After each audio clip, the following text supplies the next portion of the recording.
Transformations of graphs of functions. First half of this will be pretty straightforward. There will be one wonky thing we have to do today that'll be very new.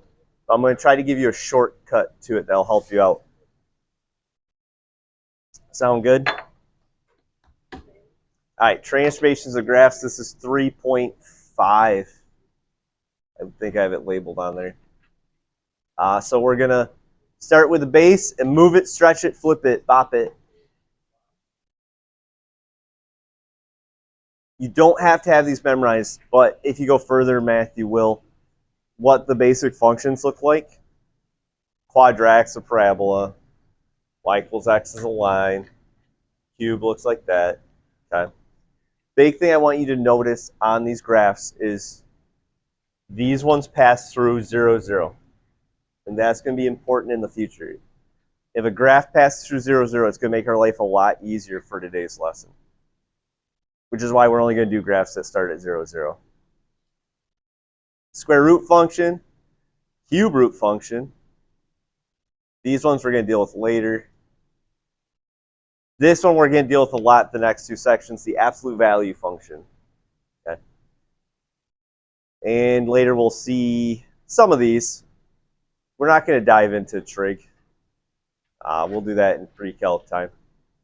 So, all right, let's talk about our shifts and all that good jazz. If I have a function and I am adding to the outside of the function, not in parentheses, that is a vertical shift, okay? You guys want, here's why it's a vertical shift. If I'm adding to the outside, am I affecting the x inside that parentheses? No. What am I actually affecting? My y. So that's why it's vertical. Things in the parentheses affect my x, so that's left, right. Things on the outside affect my y, up, down. So this one's inside, right? If it's inside, it affects my horizontal shift, my axis. Okay. If I'm adding k, that's going to be up k, right? It's going up k. If it's on the outside, whatever it is what it is. It is what it is. If it's inside the parentheses, it's opposite of what it should be for everything. So if it's minus h, we're going right h, okay? That's true with multiplication, division. If it's in the parentheses, it's opposite. Outside, it is. And if you want to know the reason why that is, if I were to subtract that over so it's by the actual y, it's a negative k. They're actually all opposite. But don't.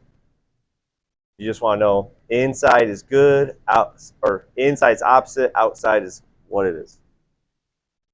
I don't know how many times I can say that. All right, let's do these examples.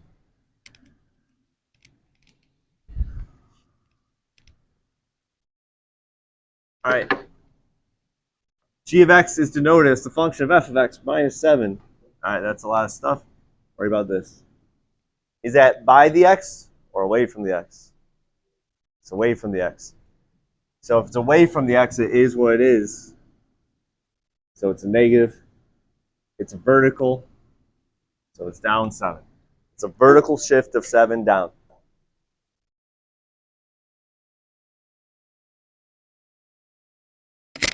All right. Now, if it's by your x, if we've had a bad relationship with an x, maybe it's everything's always the opposite of what they actually say. You know what I'm saying? So if it's by the x, am I going right 3 or left 3?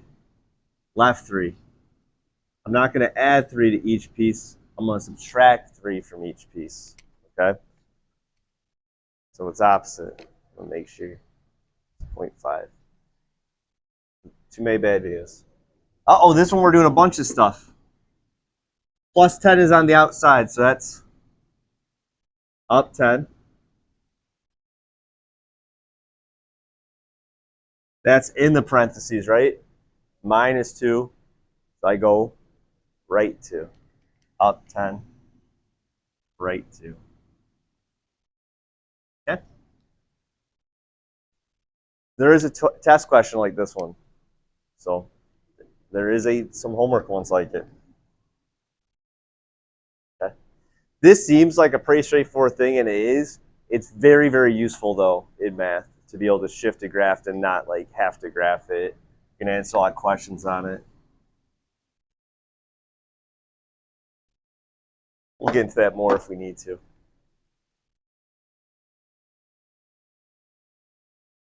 I mean, I can do these ones pretty quick. So this is what it would look like in real terms without the f of x. My parent function is x squared, right? So what I'm looking for is parentheses always. The parentheses will tell me like what's in by the x, and then the stuff outside parentheses. And outside parentheses is my vertical. So plus 5 would tell me vertical shift up 5. The plus 2, opposite, horizontal shift of left 2. Okay, so we're going to use horizontal and vertical. If you're really fancy, different books will call it a phase shift for left, right. We're going to call it horizontal. Or if you get plastic surgery, that'd be a face shift.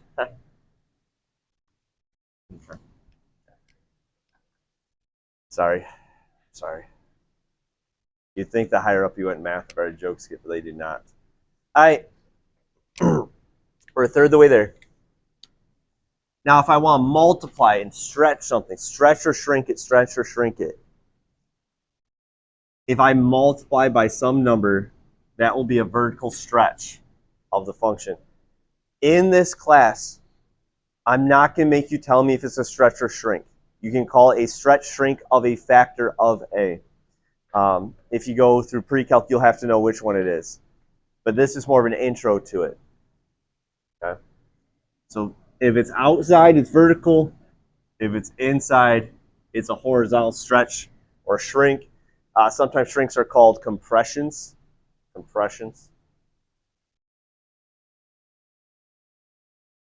For if you guys go on in the future. All right. That's why you do this is with examples. So big thing I ask is that 3 inside or outside? It's inside. So if it's inside, we call this a... What do you think? If I'm multiplying by 3 and it's on the inside, do you think it's going to be a stretch or a shrink? It feels like a stretch, but remember, if it's in parentheses, it's always opposite. So that's not going to be a stretch. It's actually going to be a shrink by a factor of 3. Oops, I didn't. What kind of shrink is it? Horizontal or vertical? Horizontal. On the homework and on the tests, it'll always say shrink / stretch. So you don't absolutely have to know which one it is, but you do have to know if it's horizontal or vertical. Okay? Sound good? You have to know if it's horizontal or vertical. So this one is outside, so it'd be a vertical. Now this one would be a stretch, but stretch / shrink is fine by a factor of 5. The other thing that if you take higher level math classes, you wouldn't call it a shrink by factor of 3, you call it shrink of a third. But we are just going to use the numbers and call it by a factor because that is also fine, and we're going to try to keep it as straightforward as possible. Okay?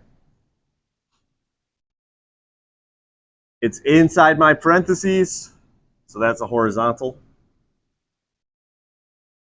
This is actually a horizontal stretch by a factor of...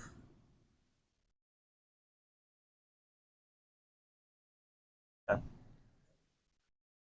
It's always opposite if it's in the parentheses. So if it's in the... Do you know how in the parentheses, if it's minus, we go right? and positive, we go left. Same thing. If we divide in parentheses, we're actually multiplying. If we multiply, we're actually dividing in parentheses.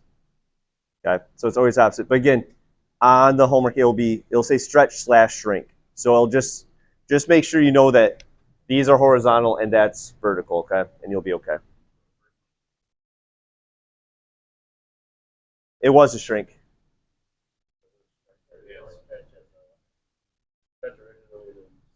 Oh, so this one is a shrink because I'm multiplying, and usually that'd be a stretch, right? But because in the parentheses, it's opposite.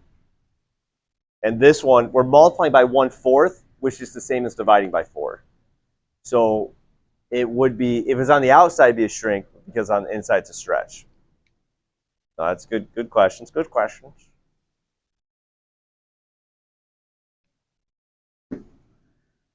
All right, let's do, all right, so our original function is square root of x. So we won't see parentheses, but everything in a square root is an implied parentheses. Okay, so is that 9 outside the square root or inside of it? It's inside. So is it going to be a horizontal or vertical stretch shrink? Horizontal.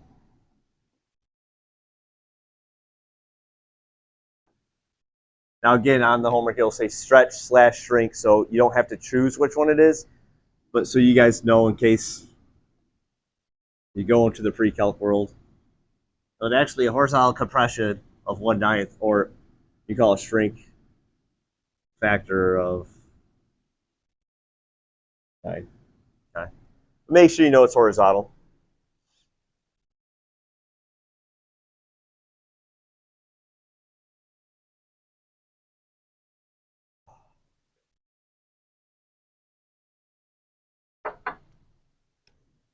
All right, on the outside, so that's going to be vertical.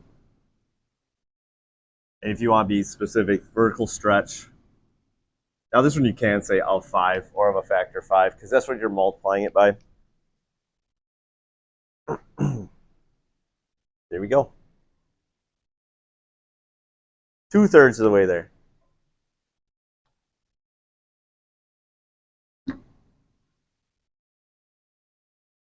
For this one.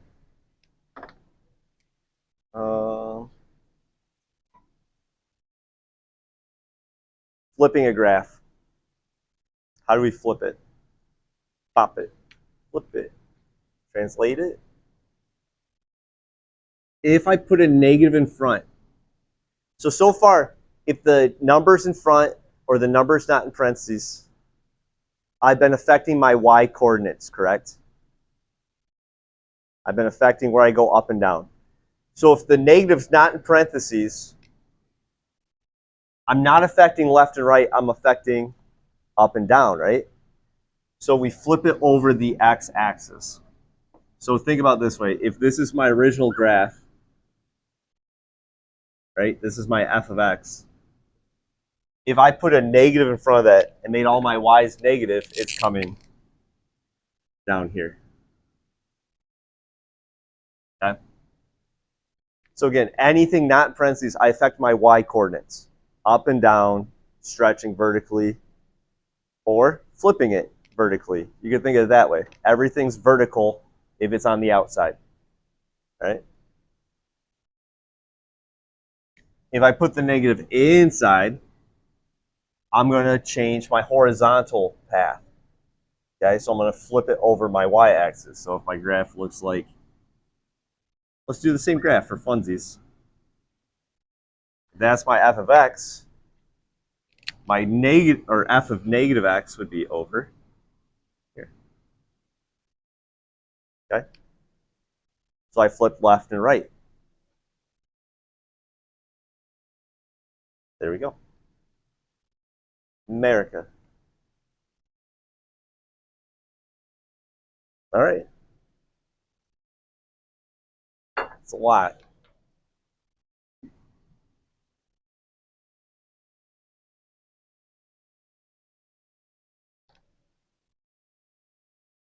Let's do an example. Oh. All right. Negatives on the outside, around the outside. All the negatives are on the outside. So if the negative's outside, again, I'm gonna actually think about this for a second and know I'm gonna go from here, flip it down, right? And I have to ask myself, what's each axis called? Yeah. So I'm gonna flip over the x-axis. So that's a flip over x-axis.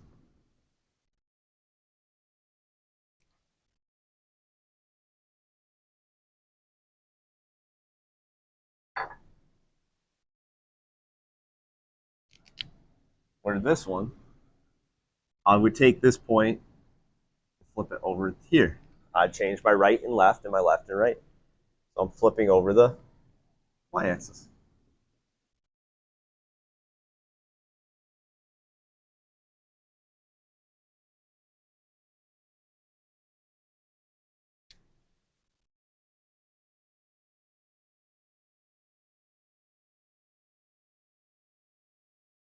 All right, let's get wild now. Let's put it all together. Let's put it all together. Should almost make a little cheat sheet at the side. All right, here's what it's going to look like. First thing I'm going to ask is, what do you think the base function is? Like, if I can get this into just a single x, what would it look like? X cubed. So now let's see what we're doing to x cubed. I always start outside and work in. It doesn't matter. Is that plus 4 in any sort of parentheses? Nope. So that tells me a vertical shift of 4, up 4. Right.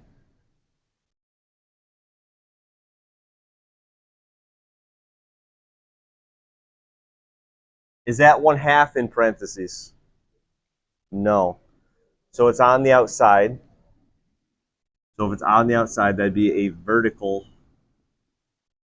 stretch shrink, we'll call it. But I'll call it a shrink of 1/2, right?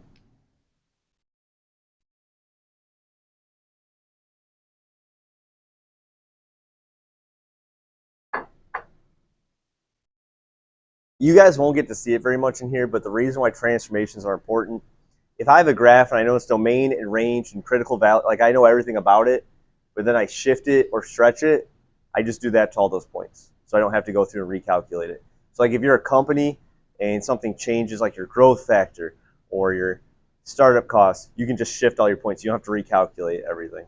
That's why this is taught. Also, if you take stats, you'll learn about resistance versus not resistance. The one said when you multiply, divide, what you can do to them. All right, this piece, I'm going to start outside. What's that plus 1 going to do? Is it in parentheses? Sorry, my parent function is x squared on that one. I got excited. Well, what's that plus 1 going to do?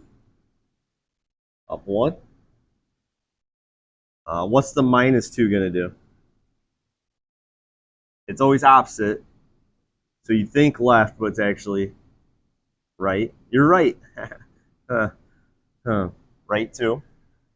And then this negative. Is that negative in the parentheses or outside of it? Outside. If it's outside, that means I'm affecting my y coordinates. So I'm going up and down. You're flipping up and down. So that would be a flip over x-axis. Okay? Perfect. Questions? We're going, it's a lot.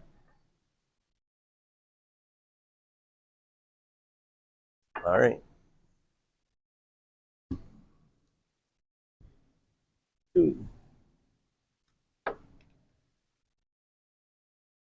Oh no, Mamma Mia. There's a graph, but no equation. Desmos, where are you? It won't help you on this one. Desmos won't show up to help you on this one. ChatGPT, where are you? You can't, it's hard to, actually probably could take this picture and give you a transformation. I take that back. All right. You can go back and look at your front page. This looks a lot like y equals x to the third, right? Okay. So you have that chart. If you're doing your homework and you have one you have to move, look at that front page of this and see which function it looks like if you don't have them all memorized.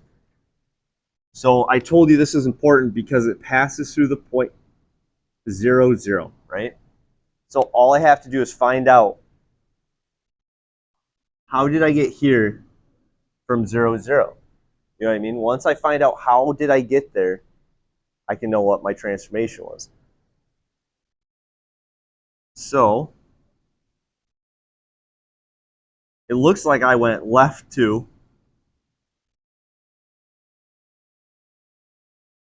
and then up 3, right?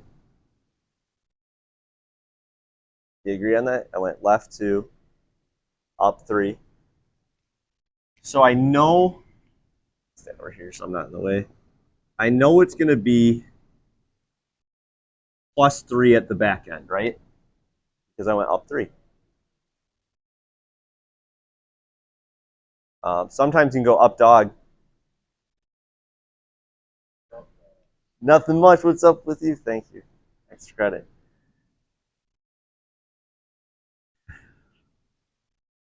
I'm going to put a third up there because it's going to be something in parentheses to the third, right? I have to match this. If I go left 2, what am I doing to my x? Adding to it or subtracting? I'm actually adding to it, right? Because it's opposite. And then think about in reverse. Adding in parentheses is left. Adding out here is up. Okay? All right. Here, you guys. You know what? Oh, this one's trickier. Never mind. I should give you guys something to try. You do that. All right, let's take a look at this beast. This wretched beast. I'm going to do the same. Let's look at our front graphs if we don't know it. The original one of these looks like this, doesn't it? And that's y equals absolute value of x. That looks a lot different. This is a valley and that's a hill. You might be saying, what's the point? And it's right there. All right, sorry guys. I'm at peak right now. So, first thing I'm going to ask myself before I worry about the reflection is, how did I get there? I went 1, 2, 3, 3 right. 1, 2, 3, 4 up. Right?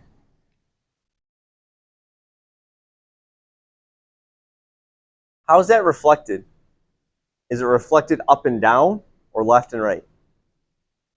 Up and down.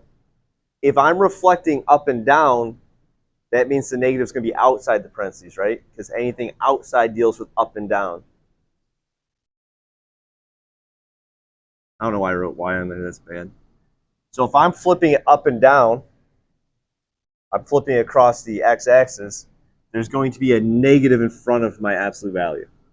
Okay? Anytime I flip up and down, negative in front.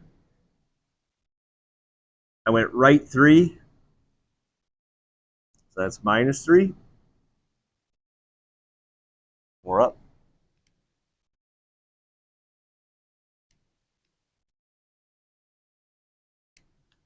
All right.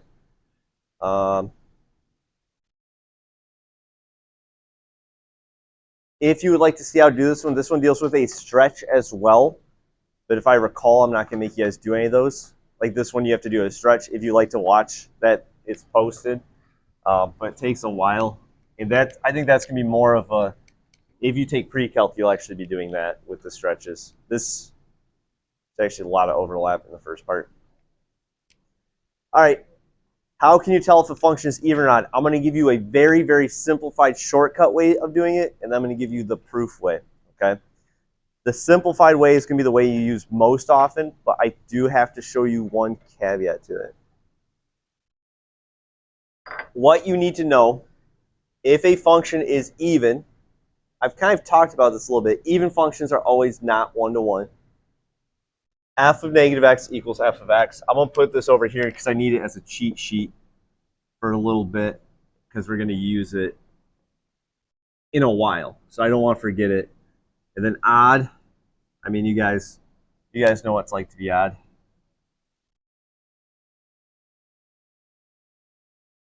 All right. What's a basic even function? That means your powers are even. So like, I gotta start writing the function. F of x equals x squared, right? That's the most basic even function that exists.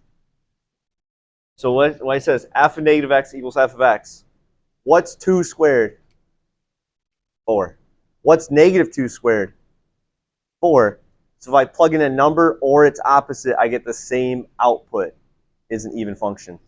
It reflects over the y-axis. So if I graph y equals x, or x squared, it's reflected across the y-axis. So if I had a graph of a function, could I tell if it's even?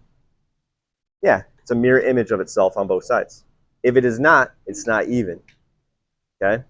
The other thing I can use, if every piece of a function is even, the function is even.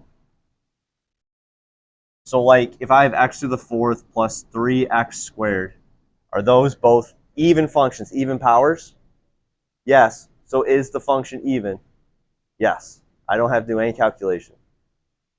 Now keep in mind, would that be even? Yes, because that's x to the 0 power. Constants are even, right? So this whole thing, if every piece is even, the function is even. Okay? If every single piece is even, the function is even. That will always be true. One caveat, I don't know, maybe they'll be mad at this because they're going to do it the proof way if you watch the full video. One caveat to this is absolute value of x is even because what's the absolute value of 2? 2. What's the absolute value of negative 2? 2. Would that make an even function? Yeah. So that counts in the even world, even though the power is odd. Does that make sense?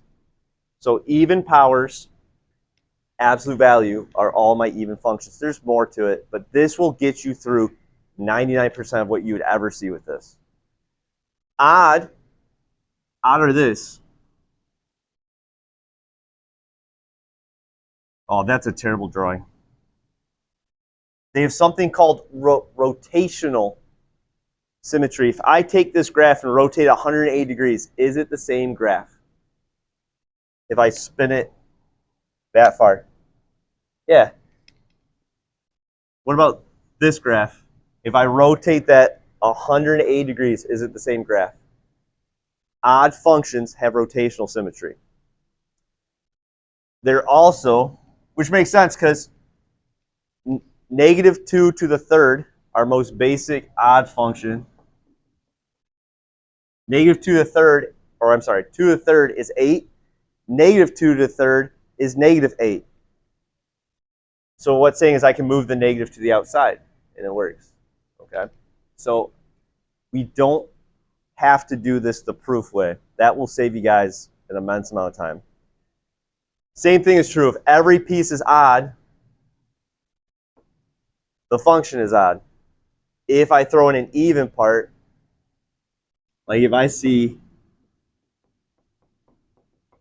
x to the 4th plus x to the 3, that's always going to be neither. Okay? Every piece has to be even, or every piece has to be odd. I have no idea why textbooks never teach it that way because it works every time. So this is going to make our life a lot easier. Let's do it.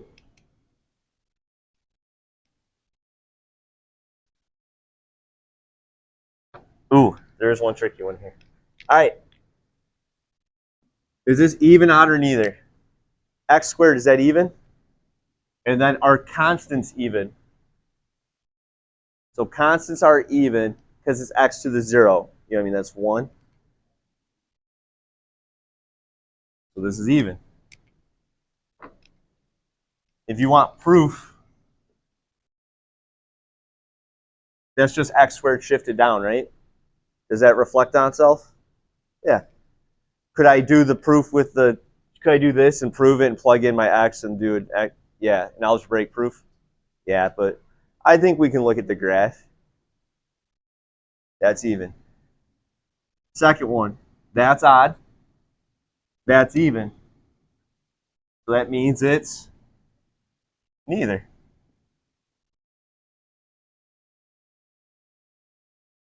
Okay. Now they're going to throw a curveball. We're going to throw a curveball at you right here.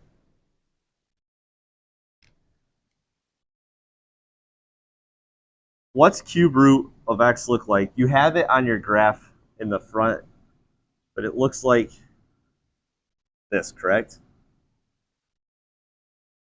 Can I rotate that on itself? If I can rotate on itself, it's on. So cube root is odd. Now be careful, square root is neither. Square root is neither. Square root is nothing. This is a common mistake because that graph looks like that, right? It doesn't have the left side. It would be even. It would be even if you could take square root of negative, but you can't. So this one's always neither. Okay? That saved us a lot of time. I have to do proof. All right, let's do this.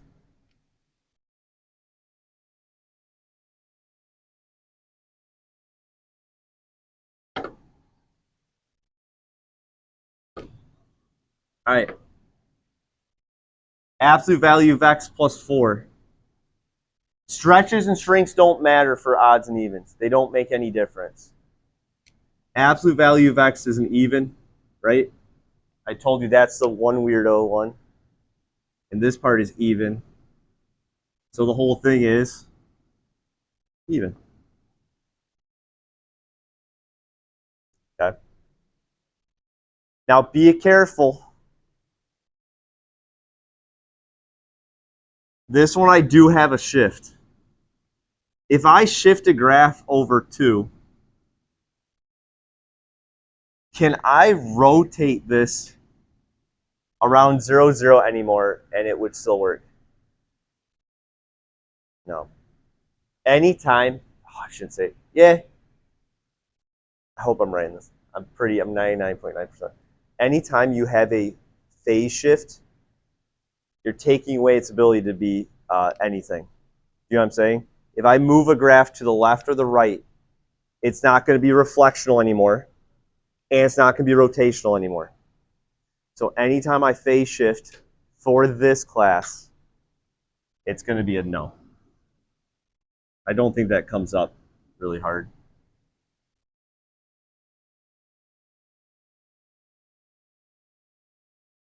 And this is another tricky one. But could I rewrite this as x to the negative 1 power, right? Flip it up. Is 1 even or odd? 1 is odd. So this is odd. Okay. I'm not that tricky on the homework and test. You can use your shortcut. Now I'm going to get a call.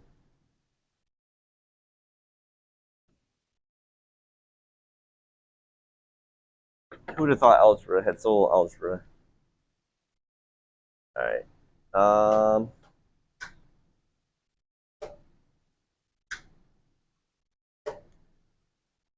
Yipers. No, we're actually doing really well. All right. So this is where they ask. We do have to use these definitions somewhere, though. Keep these in the back of your head. Put these somewhere. If you forget this, just think of the examples with the numbers. Negative comes to the outside for odd. Negative goes away with even. So what they're telling us is two values. F of 3 is 4, and f of negative 2 is 7. If f of x is odd, what's f of negative 3? Well, in an odd function, I can take my negative and move it to the front. If it is odd, I can take my negative and move it into the front. Because I don't know what f of negative 3 is. But do I know what f of 3 is? Yeah, it's 4. Right? So f of 3 is 4. So f of negative 3 be negative 4. Okay?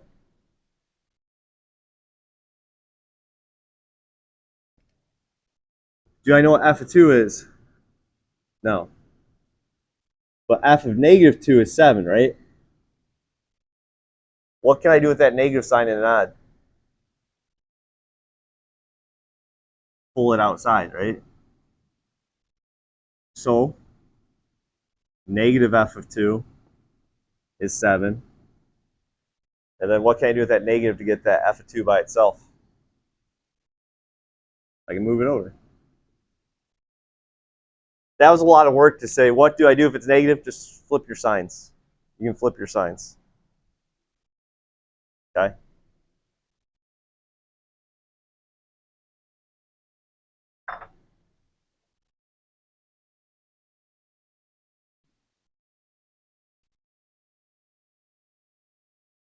If it's even, your negatives just go away. Doesn't matter. Because f of negative 3 is the same thing as f of 3. So if it is even, f of negative 3 equals f of 3. They're the same thing. So it's 4.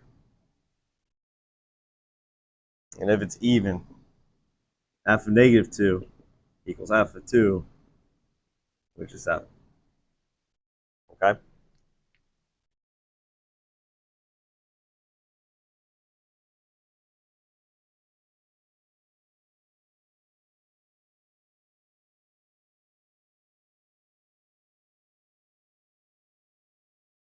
All right.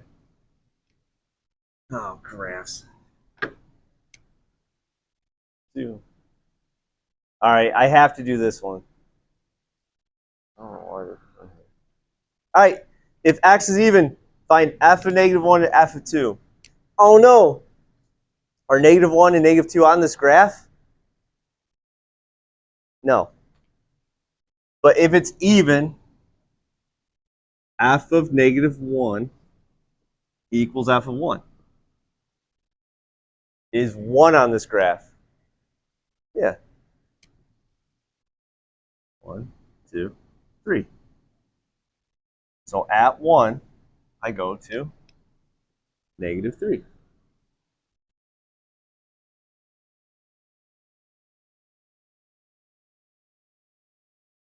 If you don't want to do it that way, could I have graphed, if it's even, couldn't I just draw the left side of the graph and mirror it? Yeah, you can do that because it's even. Why not? But what's f of negative 2 equal to? F of 2. F of 2 is 0.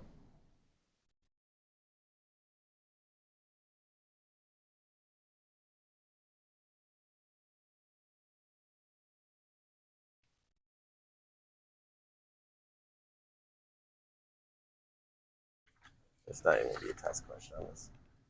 All right. And if it's odd, f of negative 1 equals negative f of 1. Okay. What did we find f of 1 was before?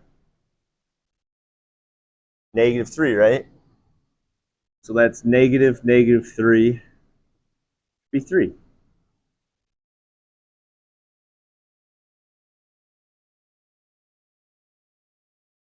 And f of negative 2 is negative f of 2. What was f of 2? The amount of money in my wallet.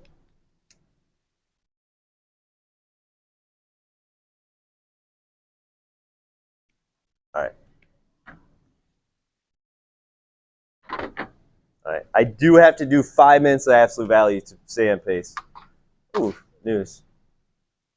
So we got to keep trucking. We're doing well. Never. 49. All right. The nice thing is, so if you're working on your homework as you go, You can do, there's a 3, 5, 3, 7 homework. You can do the first half of that. You can do the first half of that 3, 5, 3, 7. It does, that one actually is probably one of the quicker homeworks because it's just looking at things and saying where to go left, right, up, down.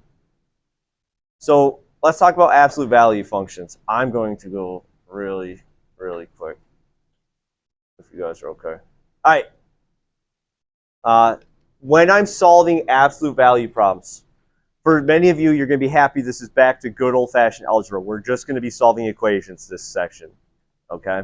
We're just solving basic algebra equations. But now when you're solving them, remember to get the absolute value by itself, and then there's always two equations, the positive and the negative.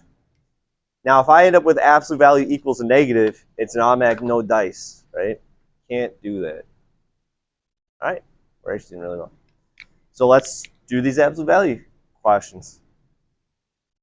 First thing I have to do is get this beast by itself.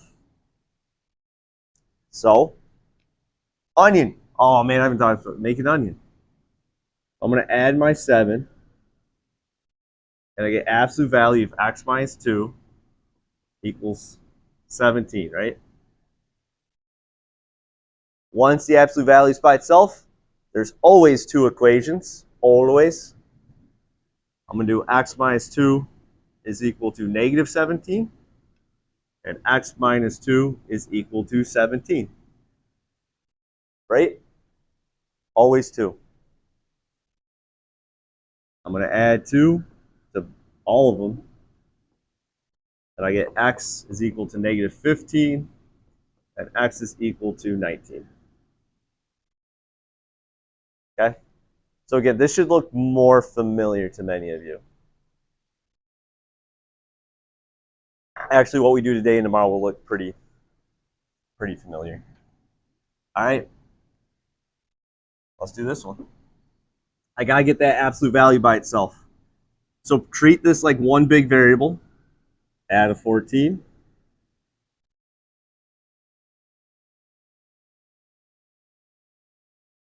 Equals 16. Oh, bro. Should have skipped this one. Divide by 3. Now my absolute value is by itself. So I set up two equations. X plus 1 equals negative 16 over 3. Which, you know what, for funsies, I'm going to change that. What would that be? Negative 5.3, we'll call it. It'll make our life a lot easier.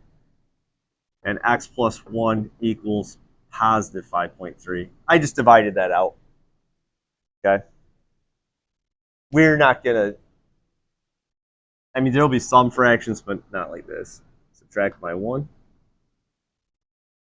So I get x equals negative 6.3 or x equals 4.3. Biggest thing is there's always two answers. All right?